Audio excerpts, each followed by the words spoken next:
지금 이재명 후보 입장에서는 네. 김혜경도 김혜경이지만 또 하나 의혹이 지금 계속 커지고 있는 게 네. 성남 FC 사건입니다. 그 사건 큽니다. 이거야말로 네. 160억의 행방이 어디로 갔느냐. 그런데 이 수사를 하려니까 박은정 성남지청장이 모두 때리 막아버렸다는 거 아닙니까? 지금 그렇게 나오는 거죠. 완전히 뭐 막아도 보통 막은 게 아니라 그 박은정이라는 사람이 윤석열 죽이기에 앞장선 친문재인 검사거든요. 예, 그렇죠. 근데 지금 어떻게 하다가 출세를 해가지고 성남지청장회를 갔어요. 근데 성남지청에서 지금 무슨 수사를 하냐면 성남FC 축구단에 협찬을 해주면 기업들이 특혜를 주는 거예요. 예. 이재명 성남시장 때. 뭐 인허가 해주고 해주고 마구 준 거예요. 예. 막 조 단위로 챙겼어요. 두산 같은 데는 42억 내고 조 단위로 챙기고 또 네이버, 농협, 뭐 저기 차병원, 알파돔시티, 현대백화점 예, 다 맞아요. 특혜를 그냥 남발했는데 여기에 대해서 자금 추적을 못하게 박은정이가 꽉 막은 거예요. 자금할 때는 내 결제를 맡아라. 그러니까요. 그거 꽉 막은 거예요. 그리고 뭐 그 형사 3부에서 수사하는 걸 형사 3부로 싹 없애버리고 형사 3부를 없애버리고 거기는 성범죄나 수사해 하고 없애버리고 형사 1부, 2부한테 이거 가져가. 그러니까 수사하지 말라는 거죠. 거기에 또 앞장선 게 검찰총장 김오수. 김오수가 전화를 싹 한 거 아닙니까? 오수가 오염된 통화를 한 거죠. 오염된 물을 김오수가 보낸 거예요. 오수를. 아니 그러니까 그 금융정보분석원에 돈의 흐름을 추적해야겠다고 그걸 요청을 하니까 검찰총장한테 보고를 한 거 아닙니까? 이거 이재명하고 관련된 겁니다. 그러니까 김오수가 또 화들짝 놀랐을 거 아닙니까? 그렇죠. 야, 우리 쪽 사람 이거 대통령 돼야 하는데 그래야 나도 지금 편하게 검찰총장 해먹을 텐데 해가지고 얼른 또 김오수가 박은정한테 전화한 거 아닙니까? 전화해서 그 신중원이 검토를 하세요. 그건 하지 말라는 얘기 그렇죠. 아닙니까? 그러니까 하지 말라고 시킨 거고 여기에 대해서 이제 담당 수사를 맡았던 박하영 검사, 차장검사. 차장검사. 뭐 의식이 있고 의협심이 있는 사람이죠. 그런 것 같다. 이거 수사 못하게 막는데 검재민은 너무 뚜렷하다. 그래서 이의제기하고 지금 사표를 냈잖아요. 그러면은 김호수는 이게 검찰의 중대한 사건이거든요. 현행범 수사를 못하게 막은 건데 그러면 제대로 특임검사를 수사를 시키든지 특임검사 통해서 하는데 거기에 또 조사라고 시킨 게 신성식 수원지검장. 신성식. 그게 또 보고서를 또 놔줘. 윤석열 죽이기 앞장서고 이재명하고 저 대학교 그 또 선후배 되는 사람이 친 문재인 검사 아니에요. 그러니까 자기네들끼리 짝짝꿍이 돼서 수사하고 뭐고 다 맡고 있는 거예요. 틀어막고 있는 거예요. 거기다가 신성식 씨 같아도 김모수가 또 이게 문제가 되니까 박하영까지 사직서를 내니까 그 경위를 조사를 하겠는데 그 수원지검 신성씨가 대검에 올린 그 경위 보고서 이게 또 완전 편향이라는 거고 엉터리라는 거 아닙니까? 그 보고서를 하려면은 수사 검사가 기록한 수사 일지나 이런 것도 올려야 되잖아요. 그런 것도 싹 빼는 거예요. 아니 다른 사람은 몰라도 거기에 불만을 품고 사직서까지 낸 박하영 그 차장검사하고 그런 인터뷰는 해야 할 거 아닙니까? 뭔 일이 있었냐고 물어봐야 무슨 되잖아요. 일이냐? 근데 그거 안 해버리고 차장검사 수사 책임자가 못해갔다고 도저히 못해먹겠다고 사표를 냈는데 그런데 그 사람은 대상으로 조사도 안 해요. 그랬는데 그래놓고 못 찾겠다 꾀꼬리 할 거 아니에요. 거기서 그 부장검사가 이제 그 성남시청에서 경위 보고서를 쓴 모양이죠. 그걸 박은정이가 전부 고친 거 그거 이제 수원지검에 올렸을 거 아니에요. 상급 그거 가지고 보고를 하니 그럼 아니 자기가 자기 잘못을 다 고쳐가지고 없는 걸로 해서 올린 보고서를 또 올렸으니 이게 뭐 하나만한 경위조사죠. 그러니까 이재명에 대해서는 수사할 게 너무너무 많아요. 대장동 얼마나 큰 건데 좀 수사 제대로 안 하고 있거든요. 변호사비, 대납비리 이것 때문에 사람도 죽었잖아요. 이것도 변호사비 대납비리도 이것도 서울중앙지검에서 해야 할 것을 싹 또 수원지검으로 넘긴 거예요. 성남 FC 이거 얼마나 커요. 또 백현동 저 용도 변경 특혜 사건 이게 조폭 형 정신병 이번부터 많아가지고 고위공직자 수사처 공수처 이제는 간판을 바꿔야 돼요. 이재명 수사처로.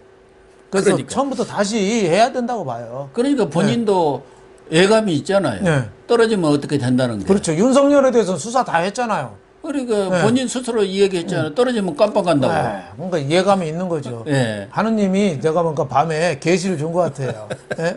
예. 제발저린 거다 본심이 드러난 거. 그렇죠. 무의식 중에 한 얘기가. 그렇죠. 그게 즉석연설이라는 게 되게 그런 거 아닙니까? 그렇죠. 자기 마음속에 있는 게 튀어나오거든요. 뭐 준비를 해갖고 연설문을 써갖고 가면 그런 일이 없는데 되게 지금 그 현장에 돌아다니면서 직성연설은 그런 가운데 또 나온 거 아닙니까? 내가 대통령 떨어지면은 감옥에 갑니다 하면서 검찰 공화국이 됩니다고 공포 마케팅을 하려고 했는데 자기 본심을 들킨 거죠. 참 이재명 이번에 선거 설에도 보니까 한복 입고 지역 감정을 저렇게 조장할 수가 있습니까? 거기다가 육사를 지금 안동으로 그렇죠. 가져간다 해갖고 난리 나버렸다는 거 아닙니까? 아니, 충청도에서. 아니 육사가 원래 충청도로 5개로 돼 있지만 육사가 어디 동네 그 경로당입니까? 그러니까. 나라를 지키는 간성을 키우는 교육기관 아니에요. 그럼 국가 대계를 보고 해야지. 영남에 자기 TK 지역 갔다고 6.4.1이 온다고 그 31.4 비 온다고 어디 공터에다가 뭐 노인당 짓는 거예요? 그러니까 서울에서 이전하는 건 좀 좋아요. 하지만은 100년 대계를 갖고 검토해야지. 저렇게 즉석에서 또 가는 데마다 영남 가서는 영남이 차별받고 있다. 호남 가서는 호남이 홀대받고 있다. 전북 가서는 전북이 삼중 차별을 받고 있다. 삼중 차별이 뭐냐면 수도권에 비해서 지방 차별이 받고 있다. 영남에 비해서 호남 차별 받고 있다. 전남에 비해서 전북이 차별받고 있다. 그러니까 전북은 삼중 차별받고 있다. 가는 데마다 홀대받는데요. 그러면 충청도나 강원도는 거기는 푸대접이나 받았으면 좋겠다고 하거든요. 그건 무대접이라 하죠. 무대접. 무대접. 가는 데마다 불을 질러요. 그러니까 저렇게 진영 논리로 해가지고 60년대에도 안 하던 저렇게 지역 감정을 불러일으키는 구시대적인 저런 선거 캠페인 정말 좀 한숨이 나옵니다. 더군다나 이 성남 FC 사건은 경찰도 다 알면서 뭉갠 거 아닙니까? 경찰도 지금 그 성남 시청에서 두산건설 임원 불러다 조사를 했잖아요. 성남시장에서 돈을 달라고 했다. 그렇게 진술을 했어요. 그래서 주었다. 여기 김영환 전 장관 있죠. 그분도 여기 와서 그 얘기를 하더라고요. 그 두산건설 쪽에서 최근에 전화가 와가지고 우리 좀 살살 때려주세요. 아니 왜 돈을 줬냐니까 아니 달라니까 주었죠. 그러더라는 거 아닙니까? 아니 삼성 이재용 부회장은 달라니까 줬는데도 감옥 갔잖아요. 근데 여기는 달라니까 줬는 감옥 안 가나요? 또 두산은 왜 예외예요? 역사가 오래돼서? 그러니까요. 네?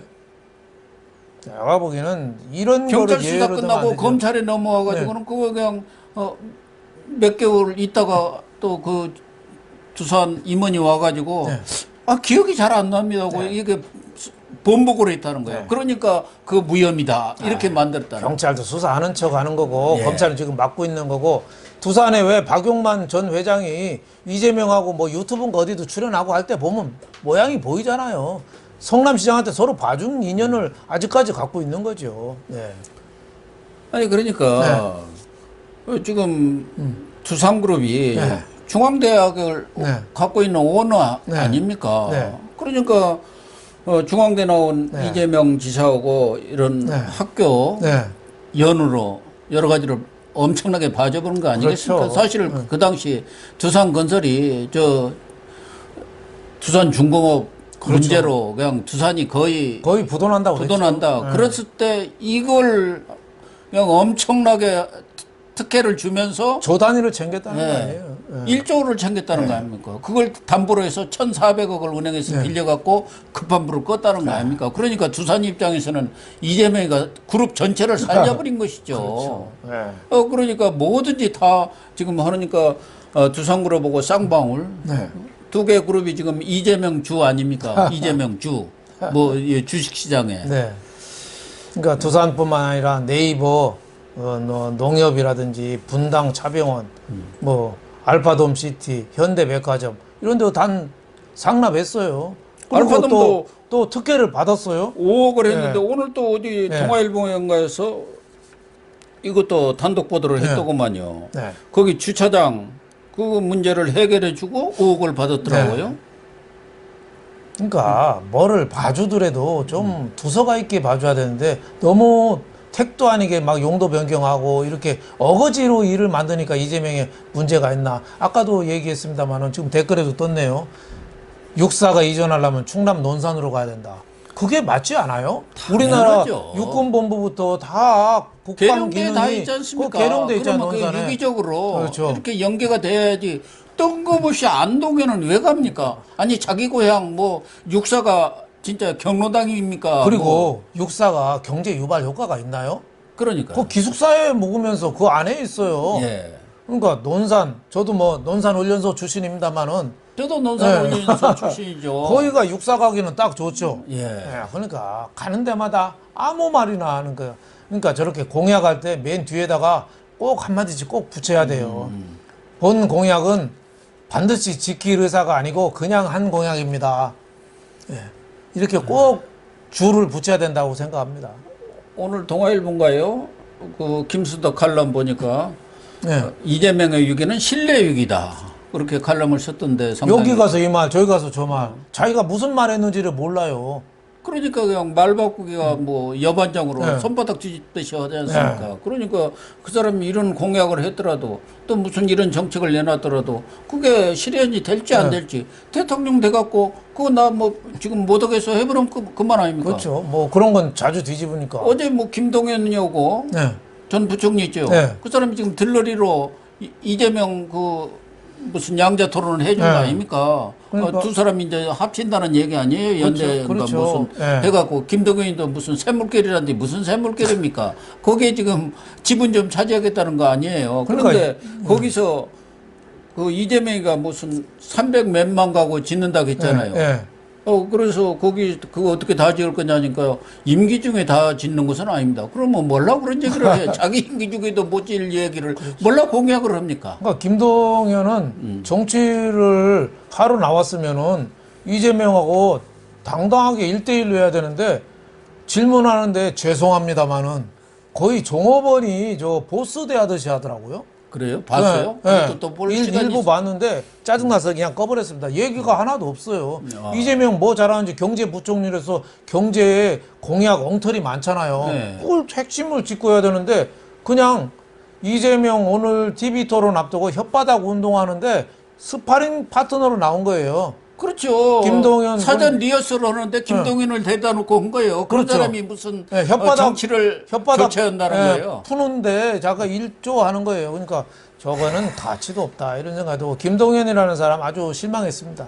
그러니까 그래도 괜찮은 공무원 아닌가 그런 생각들도 일부에서는 가졌었는데 이번에 하는 거 보니까 참 꼬락서니가 그렇죠. 그리고 나와서는 자기가 뭐 현직에 있을 때 뭘 반대하고 뭘 반대했다는데 그때는 왜 한마디 안 나왔나? 아무 얘기도 누구 안 하고. 아무도 그걸 들은 사람도 본 사람도 없는데 자기 혼자 나와가지고 자기가 무슨 소주성도 반대하고 뭣도 반대하고 했다고 그러면은 자기가 처음 얘기했던 대로 정치 교체를 위해서 내가 뭐 후보가 안 되더라도 뭐 대통령이 안 되더라도 내 소신 정치 철학을 지키겠다 해야지. 지금 이재명하고 연대하려고 어제 거기 좀 들러리 한번 서준 거 아닙니까? 그렇죠. 어떻게 보면 여기도 또 산업이에요. 네, 산업이죠. 똑같은 거예요. 네. 그 배모 직급만 다르지 부총리하고 지방 사무관이 자기분이지 똑같은 거예요. 네. 그러니까 한 사람은 이제 사모님한테,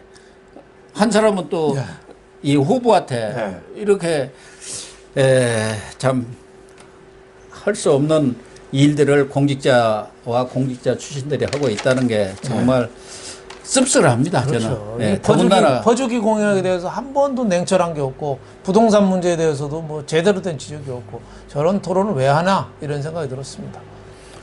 본인이 뭐 부동산 그런 부분에 대해서도 문재인 대통령한테 또 그 경제 관료들하고 뭐 쌍욕이랄까 뭐 그냥 거의 욕설 수준까지 이렇게 언쟁을 벌였다고 했지 않습니까? 그런데 이재명 앞에 가니까 그냥 발발발발 이렇게 되는 모양이죠. 나는 보지도 않았어요. 그 보나마나 뻔한 것 같았어요. 그렇죠. 그냥 뭐 김동연 공무원 오래 했으니까 공무원 연금이 나왔고 편하게 사는 게 좋지. 뭐를 저렇게 둘러리 주나. 뭐 좀 이런 생각이 들었습니다. 좀 측은하대요. 네. 참 노역이라는 게 무서운 건데 이 노역을 버리지 못하신 분들이 최근에 여러 사람들이 있는 것 같은데 김동연 전 부총리는 아직 나이가 그렇게 노역을 부릴 정도도 아닌데 참 노출을 보이고 있는 것 같습니다.